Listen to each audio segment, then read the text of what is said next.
Bom dia, meu querido irmão, irmã, meu amigo, amiga que sempre está conosco, começando bem a semana. Muito bom estar aqui com vocês para começarmos mais um tempo de dias abençoados, né? Hoje, segunda-feira, eu sei que Deus, o nosso Pai, vai honrar a sua fé. E é bom estar com você nesta hora, estamos muito felizes. Vamos ouvir o louvor e prepara o seu coração, porque hoje eu quero conversar um pouquinho com você sobre encorajamento. Vamos lá.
Máscara é difícil.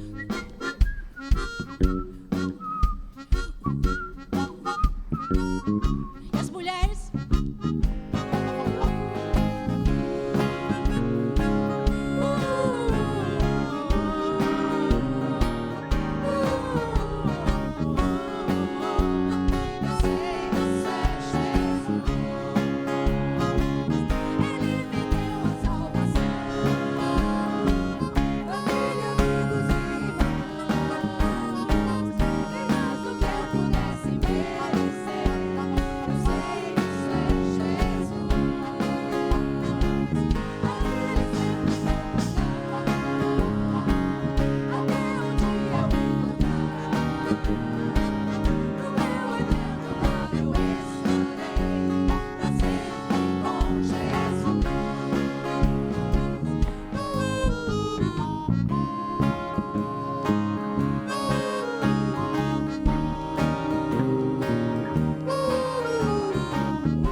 Ontem à noite eu compartilhei com os irmãos e irmãs acerca do encorajamento e como a Bíblia trata de nos encorajar, nos deixar animados.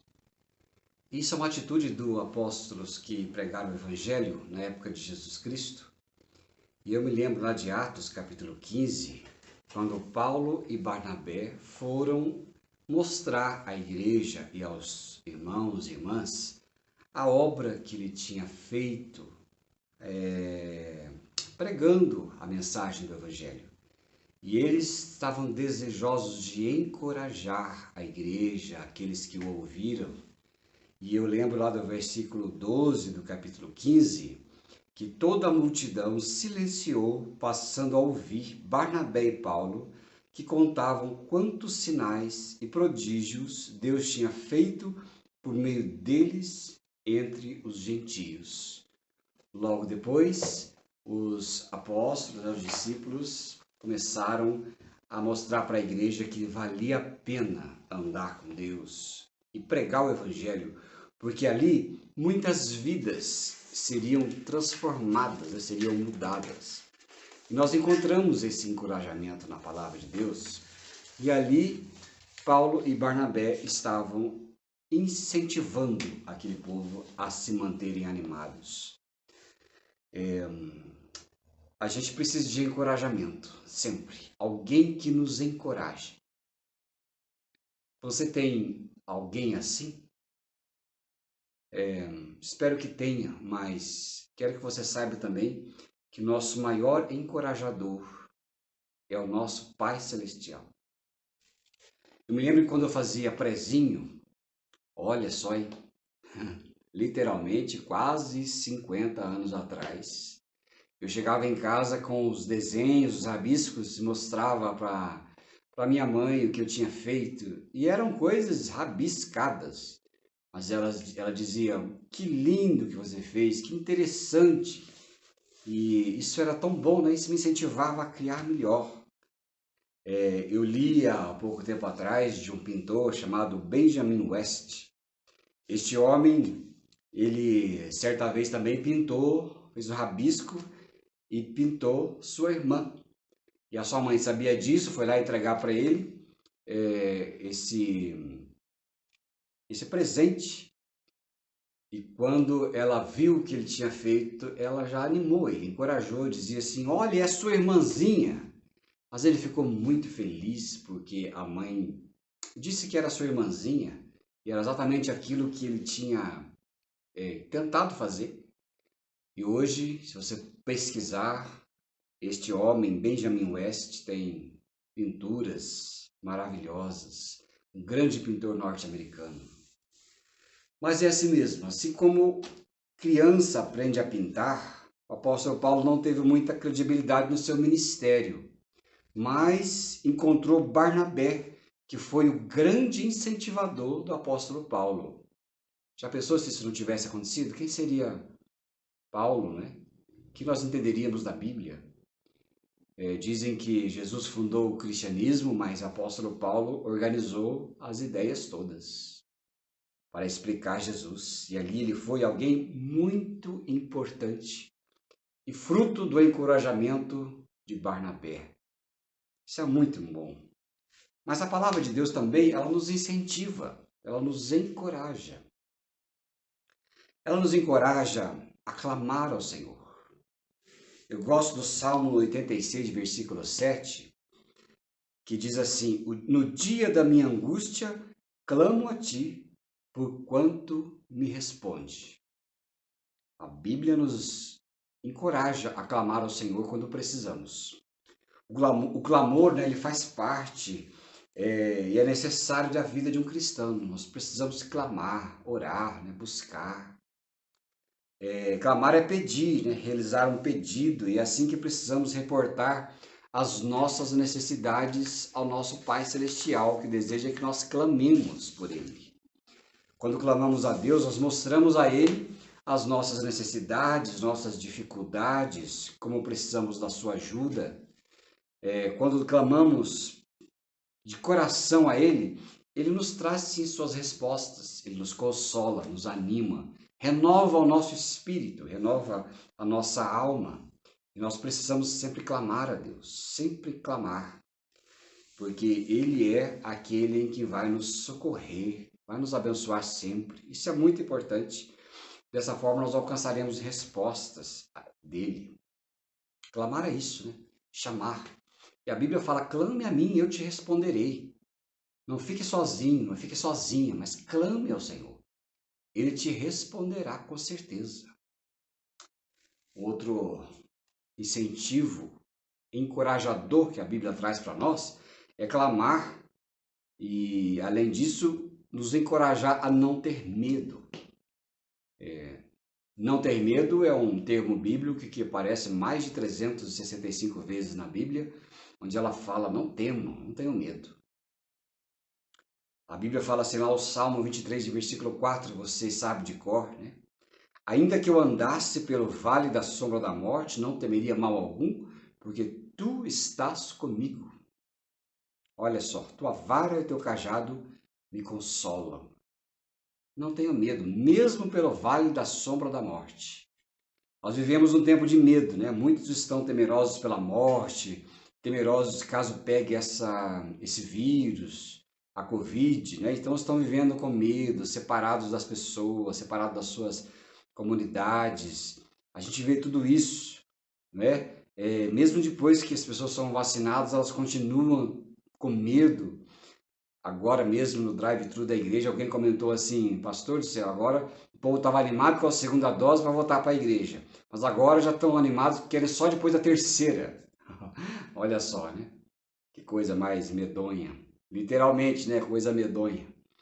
Mas não adianta, Deus é nossa segurança. Nós não vamos andar com medo para sempre. Não podemos deixar de adorar ao Senhor, abandonar os relacionamentos, as amizades. Afinal, é hora de colocar em prática a fé e esse salmo que fala que ainda que eu ande pelo vale da sombra da morte, não temeria mal algum, porque tu estás comigo. Olha a palavra de Deus, né? Nós somos encorajados, né? Uma coisa importante também que a Bíblia nos encoraja sempre é que ela nos encoraja a saber que Deus tem boas coisas para nós. Sim, Ele tem boas coisas para nós. Nós não controlamos o universo, nem temos capacidade de fazer que tudo dê certo para nós. Muitas coisas não dão, mas Deus tem sonhos para nós. Ele deseja que nós sejamos portadores de esperança de saber que Ele tem para nós boas coisas. Ali em Jeremias 29, versículo 11, diz assim, porque sou eu que conheço os planos que tenho para vocês, diz o Senhor. Planos de fazê-los prosperar e não lhes causar dano.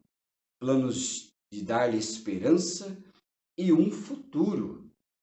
Um futuro. Precisamos olhar o futuro, crer sempre no futuro. Esses dias atrás aí morreu aquele ator que, gente, eu e você da nossa idade, né, conhecemos bem, o Tarcísio Meira.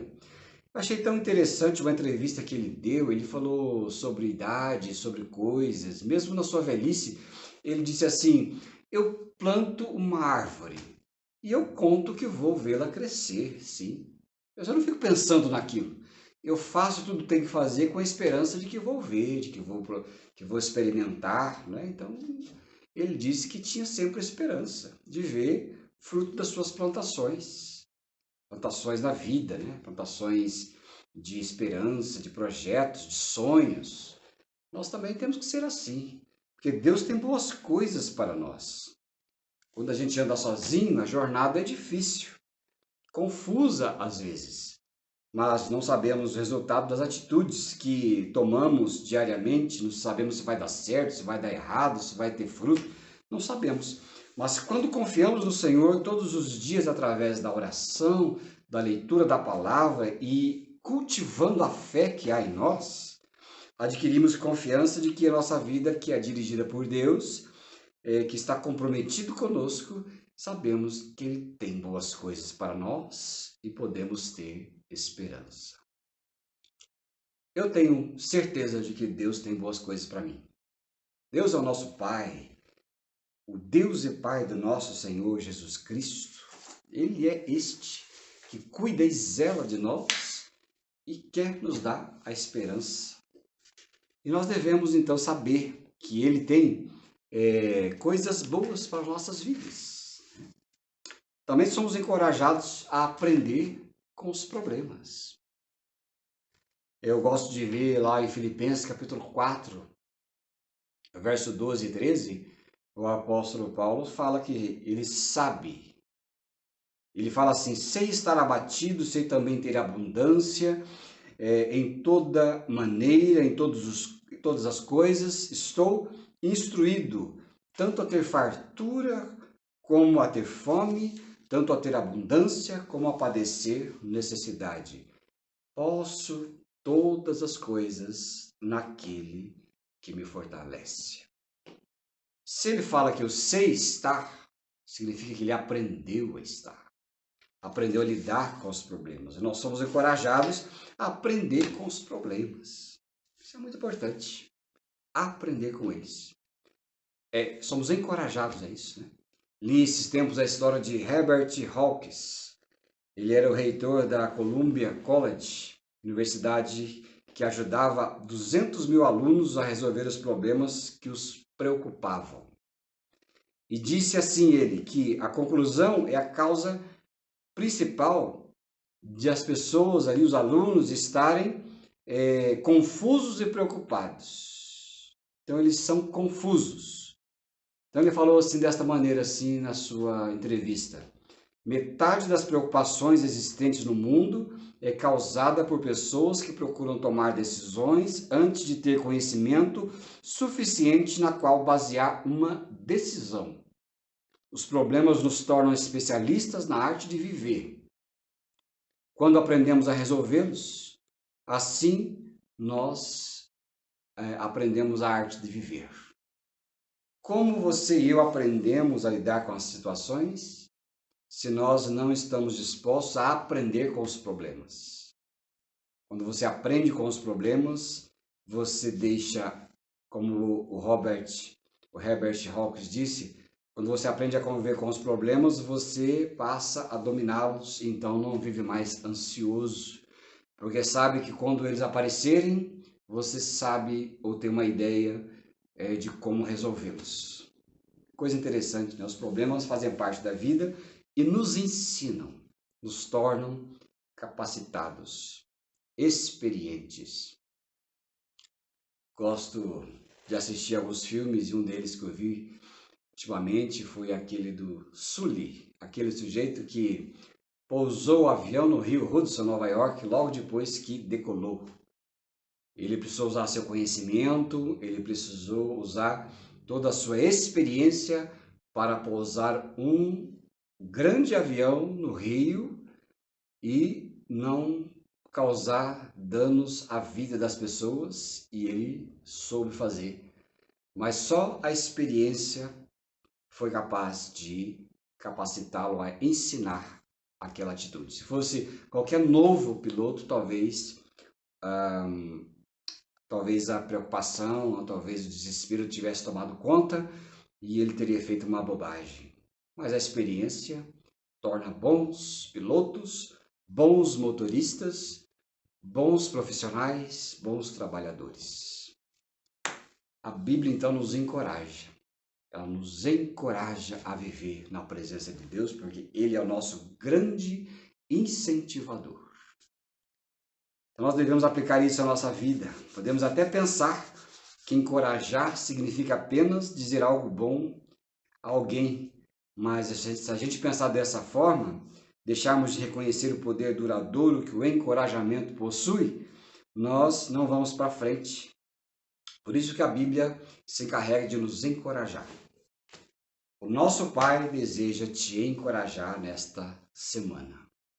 Quando você se vir acuada, saiba que você tem um Deus que te encoraja. Ele não é um Deus que te põe ou te incentiva ao medo, mas Ele é um Deus encorajador. Leia sua palavra, entregue sua vida a Jesus Cristo para administrá-la e você vai ver que você estará muito apta a prosseguir na jornada da vida com alguém que te encoraja, que é o seu Pai Celestial e que a Bíblia diz que é o Deus e Pai do nosso Senhor Jesus Cristo. Tenha uma ótima semana e que Deus te abençoe ricamente. Após essa palavra e você ouvir, e compartilhar comigo, ore a Deus. Entregue sua vida a Jesus. Entregue a sua semana a Jesus. eu tenho certeza que será uma semana de vitória. Um grande abraço e o Senhor te abençoe.